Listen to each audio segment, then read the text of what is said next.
Hi, everybody. There's some interesting discussion going around, and you need to know a little background, so I'll start with some background. Back in the early 2020s, Congress wrote into the defense budget a requirement for the Department of Defense to send a report to them telling them everything they know about UFOs as viewed from the United States military. And they set up what was at that time called the UAP Task Force. And they brought together a group of people and they worked very hard and diligently and actually got the report out on time. Probably the first time in the last 100 years the United States government has ever got anything done on time. But they got the report out. And it was very unimpressive, just seven pages long. Now, do you think you could write something in 7 pages that was everything the United States government knows about UFOs? So people weren't very impressed with it. But there were some very interesting statements in there that are impressive. One of them is they said UFOs are real. That is the official position of the United States government. That they're not delusions, they're not Venus rising, they're not swamp gas, they're real things in the sky. And that's a very important conclusion. Now, they didn't say they knew what they are. They said they could be some secret program that we don't have a high enough clearance to be told about in the US government. Or maybe they're from some adversarial government, Russia, China, Iran, somebody making an adversary, Turkey, even Turkey makes some great drugs. Maybe that's what they are. Or other. So they didn't even have the chutzpah to mention the potential that who could be driving these things from other things. So that's what I'm going to be talking about today. Who's driving the UFOs? So I always like to start my presentations because I believe you made a point earlier today that you had a UFO sighting you hadn't reported. If you've had a UFO sighting that you haven't reported to MUFON, MUFON.com, and right up there in the upper right, you'll see report a UFO or report an abduction or other experience. So it's a real simple thing to do. And then we'll get a UFO FI on it, and we'll talk with you and work out what your situation is. So MUFON's position, as Sue was explaining to you, MUFON doesn't ever say anything more than it's either an unknown or known. Now, knowns, you're aware of what knowns are. We find natural circumstances that look a lot like the UFO. Venus, very bright in the western sky. Sometimes people see that. Lenticular clouds, things like that. Or they're man-made. And I don't know how many cases I've worked where people have seen a train of Starlink satellites going across the sky and thought it was a cigar-shaped UFO. The ISS or even just aircraft. Other sorts of identifieds are common camera anomalies, something that we usually refer to as lens flares. So those are what get logged as IFOs. What we log as unknowns is when we've gone over everything we know and we can't connect what the witness saw with any other source that we can identify, we call it an unknown. It's either an unknown UAV, an unknown aerial vehicle, where they can actually see the craft. And most daylight sightings, of course, or craft sightings, because you can't see lights at night. At night, when we see lights in the sky, sometimes people can see beyond the lights and see the actual craft carrying the lights. And that's an unknown aerial vehicle. But sometimes they can't, so we just have to call those unknown others. The point being, we don't ever say, hey, we identified that triangle flying in the sky, and that's from Zeta Reticula, manned by gray aliens or something like that. We don't do that. That's not what we do. When we see something, we try and characterize it as best we can. Size, shape, color, lighting, appendages, speed, sound, everything like that. But we don't assign any name to it. So What I'm going to talk about today, even though I'll have to put a piece of tape over this, is my opinions, and this is not an official position of MUFON, okay? There are many answers to what might be driving the UFO. Everybody says, well, there's aliens. There's a plethora of answers, and I'm going to run through a few of these so you can understand the situation a little better. They might be us, they might be breakaway civilizations, or other relativity states. So let's talk about some of these. Let's start by looking at the US. And I'm going to talk about myself for just a second here so you can understand how I can make these statements. I was in the Air Force. I was a fighter pilot and a test pilot. And after 14 years in the cockpit, I went on to manage the test program for the F-22. And then my final assignment was up in Washington, D.C., where I was the director of test resources for most of the Air Force's major test range, all the way from Vandenberg, clear across Edwards for airplanes, Tullahoma, Tennessee, the Arnold Air Engineering Center with all the giant wooden tunnels and rocket test tubes, Eglin for weapons, and Cape Canaveral for rockets too. So I have flown on most of the test ranges in the United States. I've flown in all the Gulf ranges here for Eglin and Tyndall. I've flown in Holloman and on the White Sands Missile Range for flight tests there. I've flown up in Utah, in the Utah Test and Training Range. I've flown in the Nellis Ranges in Area 51. I'd have to shoot you if I told you what. And then the major test areas here, the Edwards Air Force Base in China Lake, and out here at Point Lagoo. Folks, I've been everywhere. So when I make these points, I think you probably have reason to believe me. So my first thing is they said, well, it's just us testing something, okay? Are these UFOs we're seeing just the United States testing something? So I'd like to talk about three main issues associated with testing. I'm a tester, so I know these. The first is, why are you testing something? Probably because it's something that's new technologically that is supposed to give you an advantage over the enemy. Therefore, you want to keep very tight security around it so the enemy doesn't figure out what you have and how it works. So that's why we do our testing on these relatively remote areas. And I tell you, they don't get any more remote than Area 51. I mean, that is really remote. But there's a White Sands Missile Range. You're talking about some big open spaces, and that's for security reasons. Also, safety. These are new equipment being tested, and new equipment doesn't always work right. I've had new equipment try and kill me 2 or 3 times, and I didn't like that very much. So that can involve things falling out of the sky, test equipment falling out of the sky, people falling out of the sky, and you don't want that over downtown Irvine, California. You want that out where it'll land on top of a Joshua tree or a saguaro cactus, stab the pilot, hurt him really bad. But anyway, so the last point is, the whole point to test is to get data so you can fix things, right? No data, no test. Well, these test ranges have tens, hundreds of millions of dollars of instrumentation system on them, radar systems to track, phototheodolites to precision track, cameras that can take pictures of the square root of an altitude at 50 miles, that sort of thing, and radios that record data. A lot of these systems are very, very small. You can't put a big recorder aboard them. You have to put just a little tiny radio aboard and then radio all that information. So for those reasons, I will make the contention that I do not think this is Americans, US, just testing something super secret. You don't do super secret testing over I-5 through Seattle. Just doesn't make sense. So let's look at a next thing that they put in the report. Well, maybe it's the enemy. Now, the common thing is, it's probably just drones.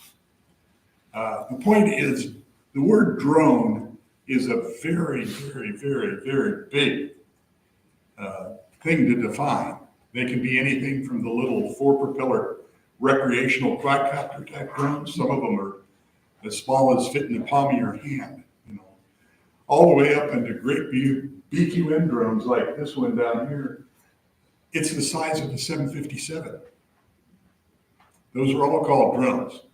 So it's great for somebody who wants to obscure things that, oh, it was a drone.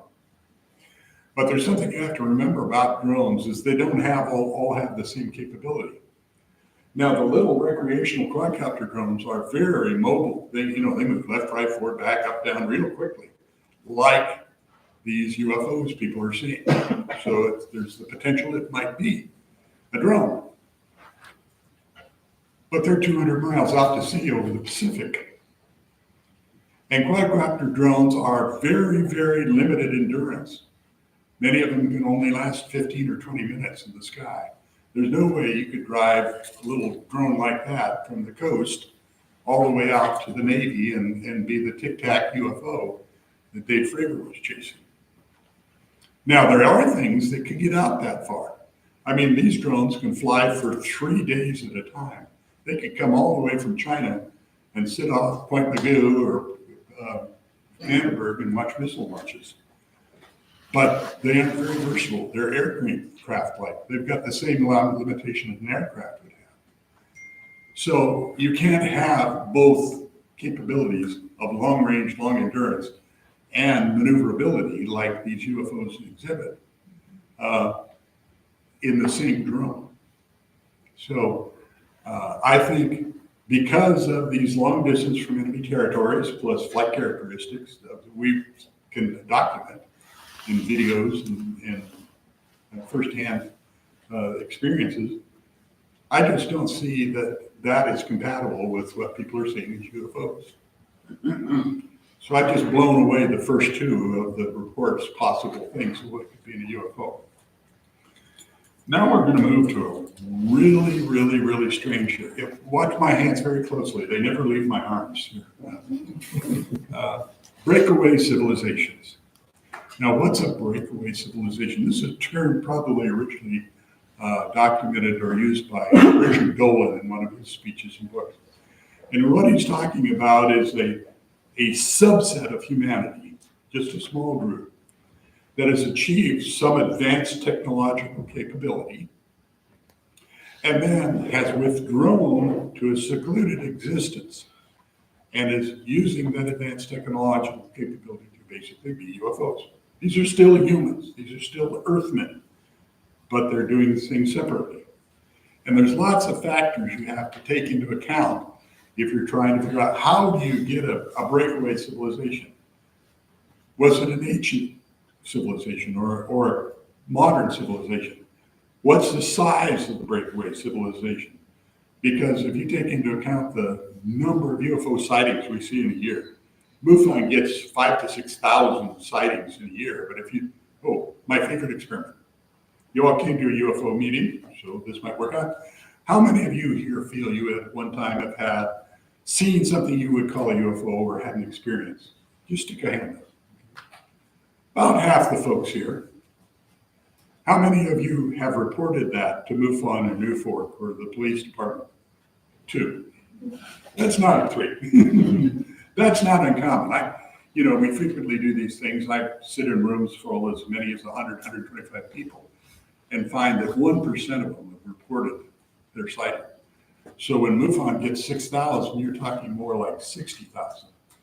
MUFON is only mainly English-speaking nations. I mean, yeah, the French participate, some Spanish in South America. I mean, there are billions and billions of people on Earth who don't even know MUFON exists. So you multiply that, you're probably talking hundreds of thousands of legitimate UFO sightings per year. You don't do that with a couple of guys in a garage. So you've got to talk about the nature of the technologies that develop, the locations where these breakaway civilizations might be, and who's paying for all this. So let's look at some of these factors. First of all, there's a question of ancient versus modern. Now, this takes a little bit of explanation, so watch closely. Again, I'll point out my hands never leave my arms. Most modern scientists believe that us, Homo sapiens, just like you and me, brains the same size, can think just as hard, have been on Earth for 100 to 150,000 years. Many suggest even longer, 200 or 250,000 years. Okay? Modern human history, that's when we stepped out of the hunter-gatherers into sedentary settlements and started building cities and writing things down. That's what, 5,000 to 6,000 years. So how many modern civilizations could you fit in 150,000 years? 15, 20, 30? And things don't last real long. Yeah, the pyramids last a long time. I was out there at the pyramids 3 years ago. And they're big, and they're pretty firm, pretty sturdy. They'll probably be there another 2,000 years. But I also drive I-84 into Portland, and there you can look over at the US 30, which is the former main highway down the Columbia Gorge. And it's only been out of service for 30 years, and already the desert's taking it over. In another 30, you won't even know that there was ever a road there. Imagine if you had 10,000 or 15,000 years to wipe out the evidence of your civilization. Piece of cake in 150,000 years. So there could be ancient human civilizations. I'd like to point out, one gentleman is contesting that this picture here, which is an actual picture of a place in Africa known as the Eye of Africa, was at one time possibly Plato's description of Atlantis. Can you see how we drove that opinion? Now, on the other hand, we might have a modern breakaway civilization. Now, what you're talking about here is there's been a lot go on in the last couple of centuries, from the Sonoma Aero Club to the crash landing of a UFO in Texas back in the 1890s. Came across, knocked over a windmill, crashed into a guy's field. They pulled the alien out and dug a grave and planted him in the grave. So there maybe was something, the pilot, not the alien, but the pilot. So that could have been something.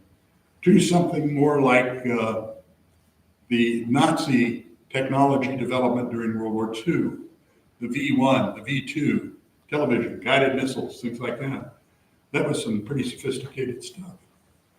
So the options are pretty wide here on where a breakaway civilization could come from. Now, where is it located? A lot of people contend that the Nazis in Bariloche, Argentina. You can walk down the streets of the town, 3,000 miles south in Spanish-speaking Argentina, and you can hear more German than Spanish. Or the Nazis were famous for an Arctic expedition that they did just prior to World War II, where it is said that they, using their submarine technology, actually went in under the Antarctic ice cap and discovered tunnels that actually connect up onto land, where moving water underneath the ice had cleared away the ice and made livable airspace under it. Operation High Jump in 1946. Admiral Boyer took a fleet, not a boat, but a fleet of ships to the Antarctica for a year's worth of research. He came back with his tail between his legs in a month and never said why he had to leave. Well, you could hide a base if you had this technology that could actually fly in space. You wanted to be somewhere close, but where nobody could see you. What better place than the backside of the moon?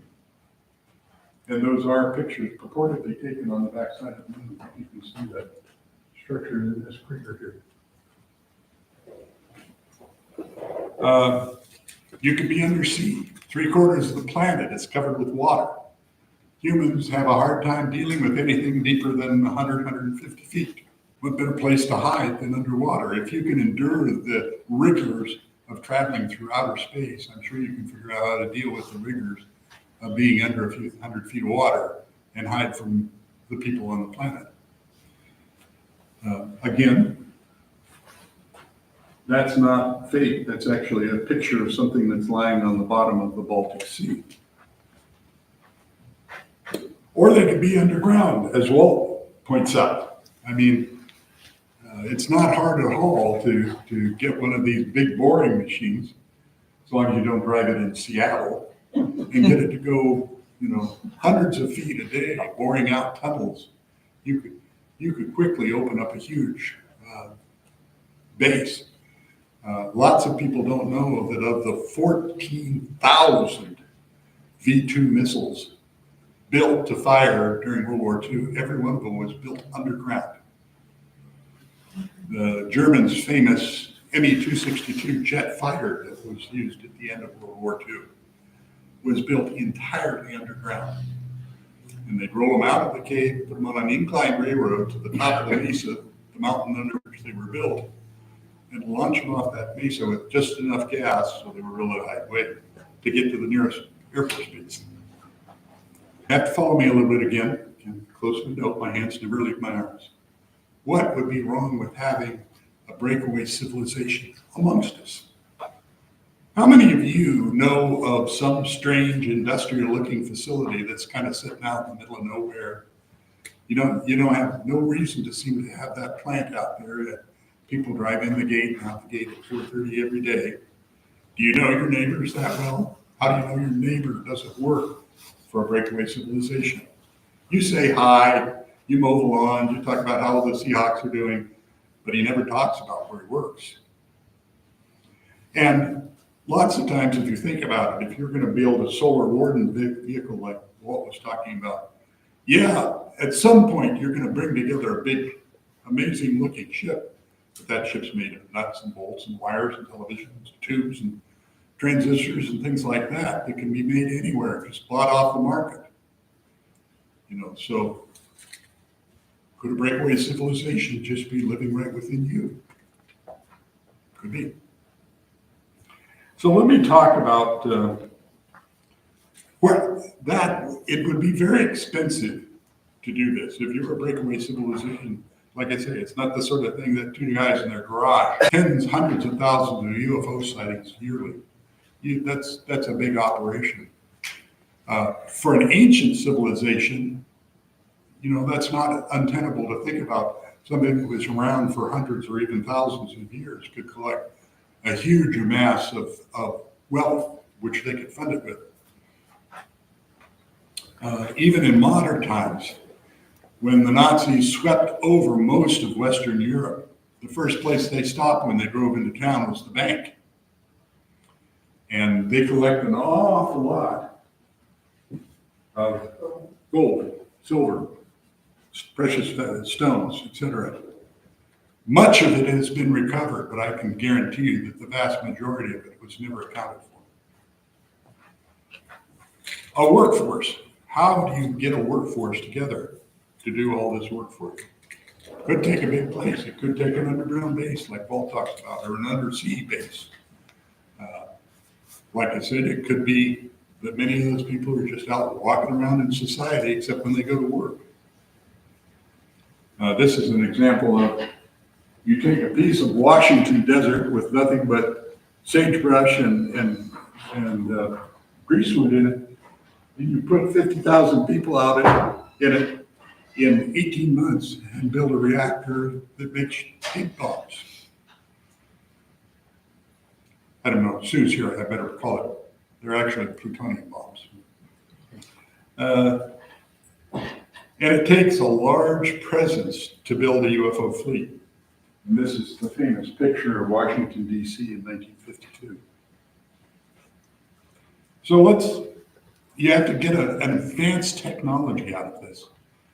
Probably as a minimum, you're going to have to come up with some sort of gravitational propulsion, because what we see when we see UFOs, people report all the time. No inlets, no exhaust, no wings. None of the things you traditionally think of as being the ways you move something. So the most logical thing is some sort of gravitatic propulsion. And it takes a lot of energy to travel the distances and move the speeds that these things move. There's been a physicist who analyzed some of the movements of the Tic Tac that Dave Frager fought against out there. At one point, this thing dropped from 80,000 feet to surface level of the water in a second and a half. Now, if you divide that distance by the time, you could say, hey, it'd have to be moving 4,500 miles an hour. Well, there's lots of things that can move 4,500 miles an hour in this day and age. But if you do it like a physicist and say, hey, he had to start from zero, accelerate to as fast as he could, and then slow down to zero again by the time he got to the water, that's probably something more on the order of 50,000 miles an hour and experienced 40 Gs plus.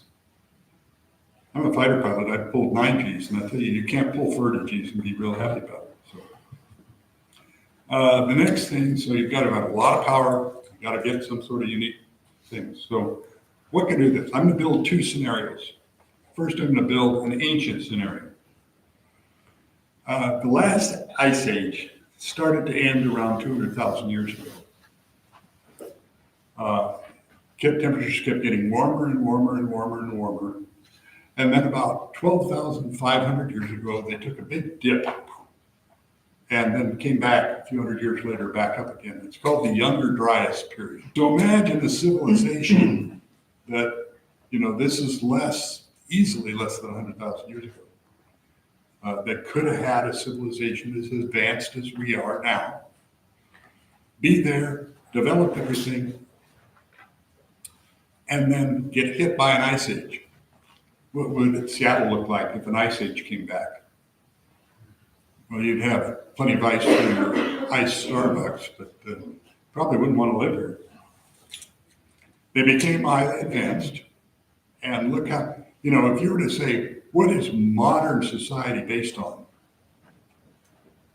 It's really probably based on the technologies developed in the last 250 years. Doesn't take a lot of time to develop modern societies when things are going right. The society subsided, and who knows why it subsided. May it subsided because of the ice age. Maybe there was some other natural disaster, a tsunami or a meteor collision with Earth that made it subside. Or it could have been a social disaster. Humans don't get along with one another real easily. It might have been a civil war of some sort. But at that point, they decided, those who were left over decided to pull into a small, restricted group, a breakaway society that still existed on Earth down through the ensuing centuries, and is still here now. Maybe they're in secret societies. I don't know. You know, a secret handshake? Maybe you're one. Pursuing their known goals. Or a more modern version of this. I frequently mention the Nazis in World War II, so that's what this is based on. Everybody knows that during World War II, the Nazis developed a tremendous amount of high technology, rocketry, television, missiles, guided missiles.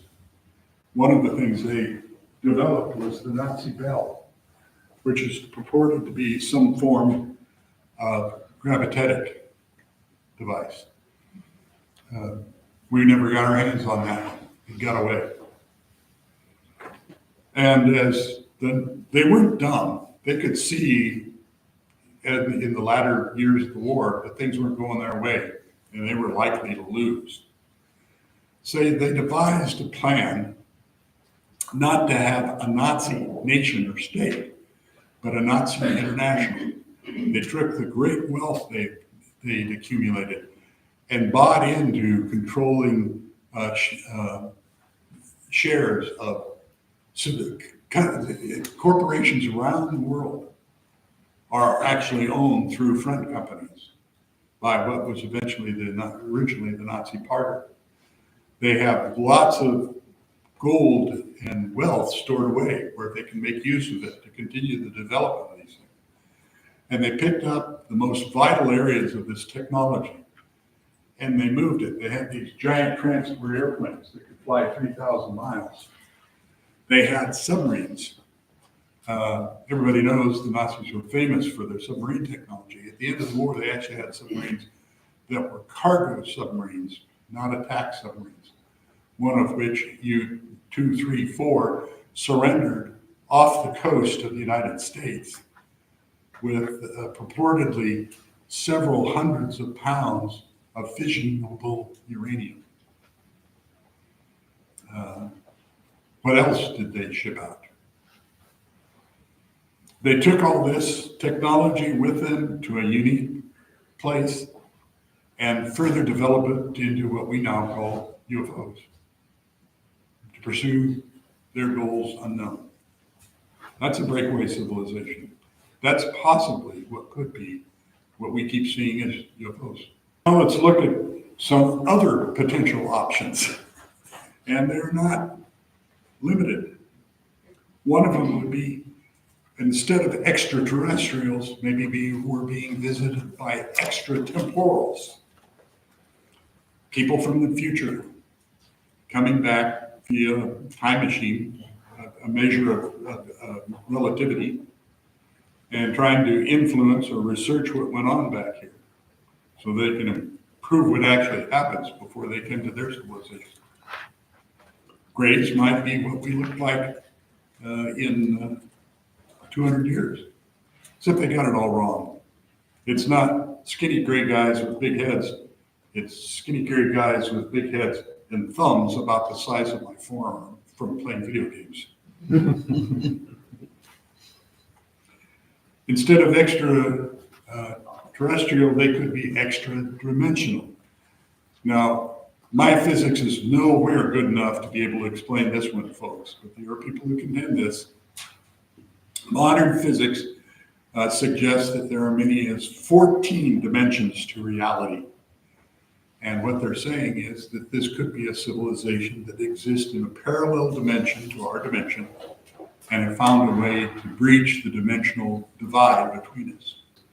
Basically, us in another dimension. Now there's the traditional extraterrestrial solution. And I will never be one to deny this the potential. But let's go through just for a second the cons and pros of extraterrestrial.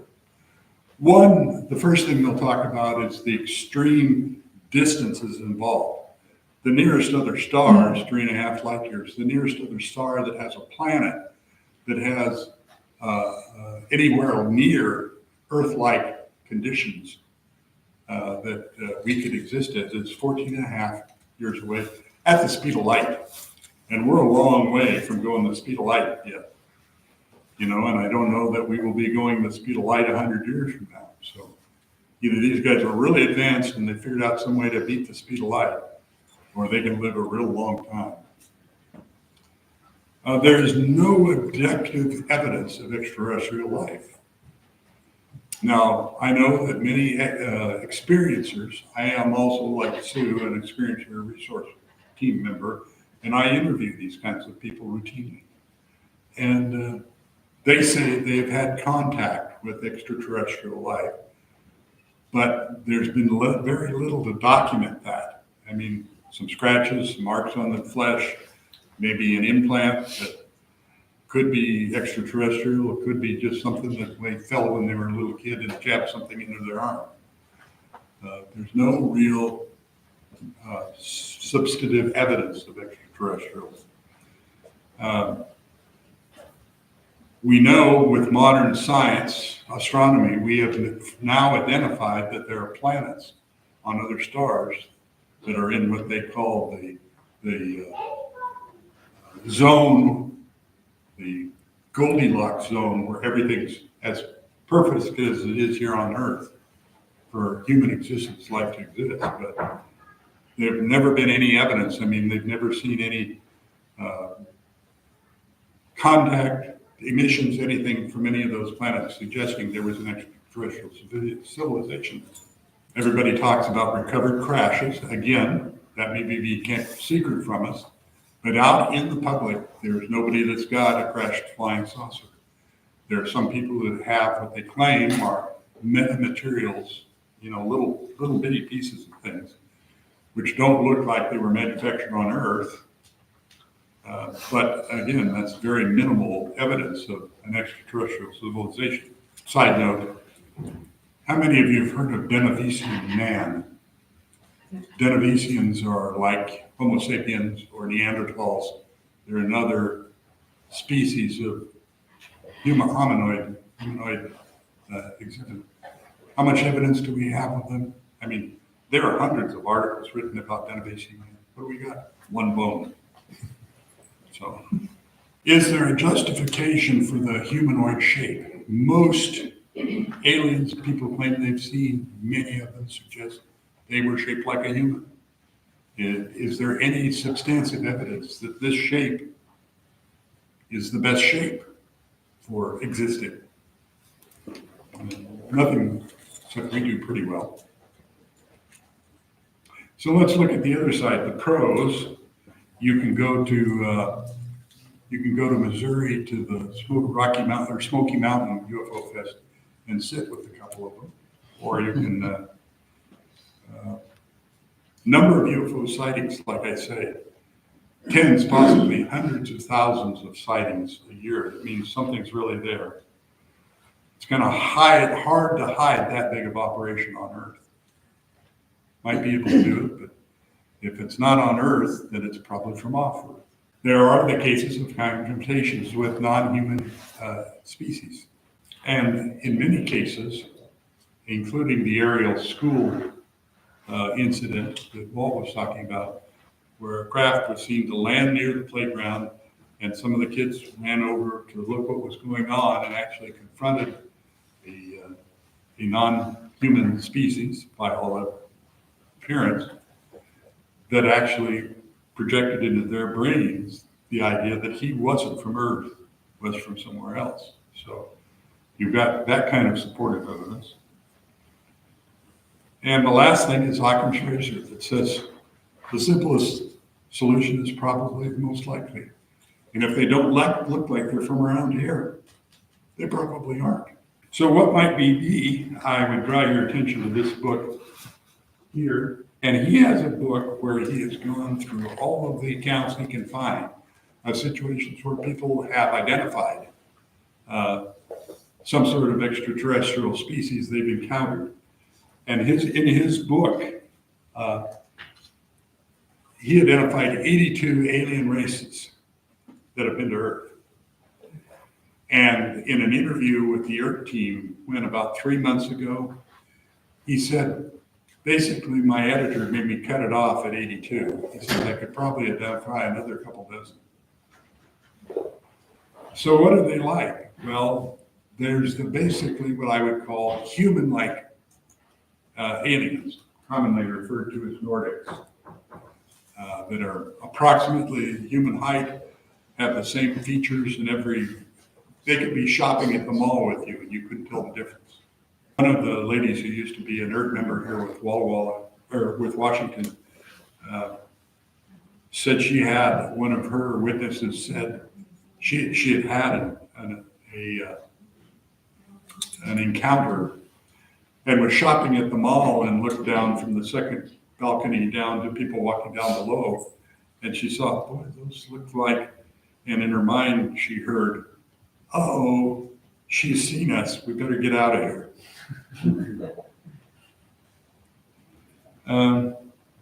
Next, there are somebody called the gray aliens, and they're a variety of these species, from small grays to tall grays with various features.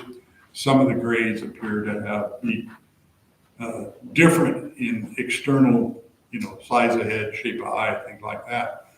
And some people suggest that these are not natural entities, that these are the equivalent of organic robots that have been built specifically for space travel and to go around and do their examinations. There are reptilians, again, human shaped, but from facial features, skin texture, things like that, they felt to be more related to reptiles than mammals. And the insectoids, sometimes referred to as the mantises. These appear to be insect-like, although large in size, and usually are accredited as being the boss and the most intelligent of the species available. So there's many options there of what could be driving the UFOs. Now, one option that you probably shouldn't overlook is some sort of spiritual realm. The Jewish Torah, the Christian Old Testament, gives several accounts. In the book of Job, God asked Satan where he was been. He says, "Where do you come from? From roaming about on the earth, walking around on that." A demon or demonic spiritual entity could be what we're talking about.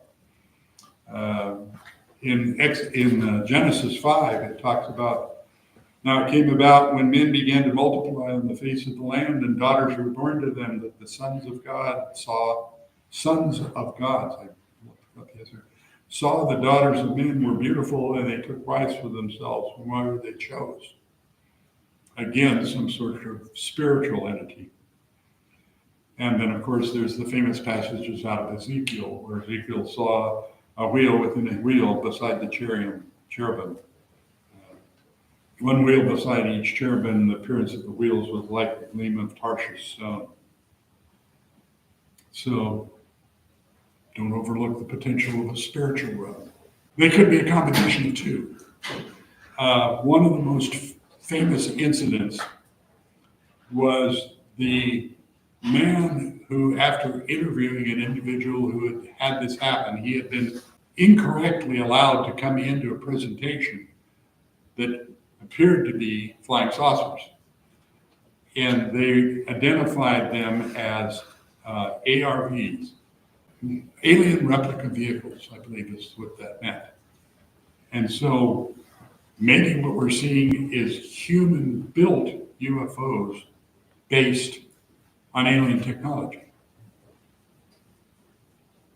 Or there's, in the breakaway world of the breakaway civilizations, there are some that said that the advances in technology in the Germans during World War II initiated with contact, like Walt was talking about, mental contact with aliens, talking with people from secret societies like the Vril Society, and they gave the information to our engineers and technologists to manufacture them.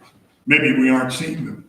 It is pretty well documented, and I could tell you some sources to go to if you were interested, that the intelligence world has been playing around with the idea of affecting human minds for many, many decades. Initially, it was more where they had sensors, transmitters, receivers in close contact with the brain, sometimes actually implanted, but usually more some sort of helmet-like thing like this, or if you're a fan of Back to the Future, what Doc Brown was wearing when he greeted Marty at the door. Eventually, they got to the point where they didn't need to be in close contact. And by the transmission on certain microwave frequencies, they could also contact the brain. And initially, what it was tried to do is to block out memories. But eventually, they were learning the ability to implant memories. That didn't happen, like you saw UFO. We know that technology has been advancing. I don't think it would be a stretch to suggest the ability to focus on a human in the distance and cause them brain memories that suggest that they were seeing something that in fact wasn't there. And to what end, for what reason, who knows? But you have to be aware that technology exists. One of the big conundrums of UFO investigation is situations where multiple witnesses in a group give different descriptions of what they saw when you interview them independently. Or a witness will point out that there were other witnesses nearby that he saw were there. You know, a guy sees something in the sky, pulls to the side of the road, gets out, looks at it, and other people pull to the side of the road too. But other people don't pull to the side of the road. other witnesses didn't see anything. That's very frustrating when you're interviewing a witness and you find corroborating witnesses that say they didn't see anything.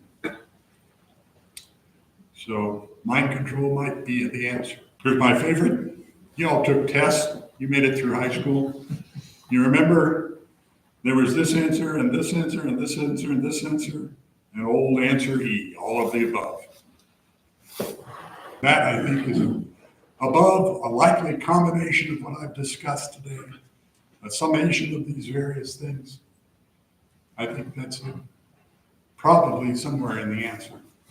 This has been a very, very, very short look at a very broad topic. I probably could make a presentation an hour long on any one of the slides I've shown you today. Some of these things are very, very, very, very, very complicated. Again, if you're not a MUFON member, you can go to the MUFON.com webpage.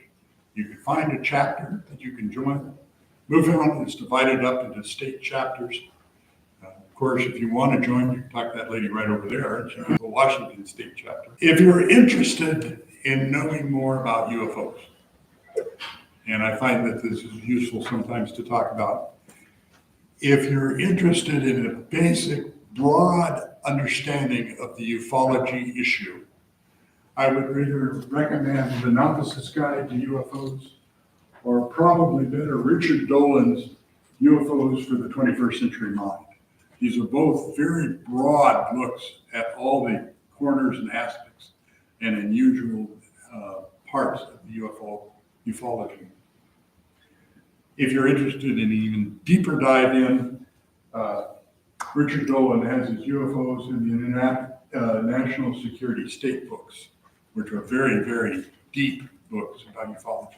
If you're interested in some of the things that people say about recovery and how, LEDs and microwaves and computer transistors and things like that are actually technologies you can read.